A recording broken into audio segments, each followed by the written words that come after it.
అందరికీ నమస్కారం. మన పురాణ అమృతం ఛానల్ సబ్స్క్రైబర్స్ అందరికీ ఒక విన్నపం. మన ఛానల్ లాగానే వేదామృత స్పిరిచువల్ ఛానల్ అనే ఒక ఛానల్ ఉంది.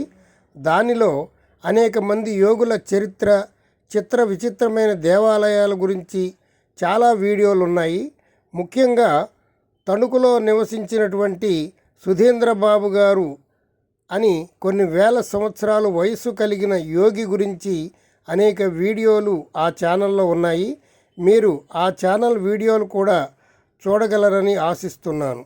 సురేంద్రబాబు గారి భక్తులు అనుభవాలు ప్రతి ఆదివారం ఉదయం 7 గంటలకు ఒక క్రొత్త వీడియో వేదామృత స్పిరిచువల్ ఛానల్లో ఇప్పటికీ వస్తూనే ఉంది. ఈ వేదామృత ఛానల్ కూడా మీరు చూడండి. అద్భుతమైనటువంటి అనుభూతి గల వీడియోలు మీకు అందుతాయి. Thank you very much.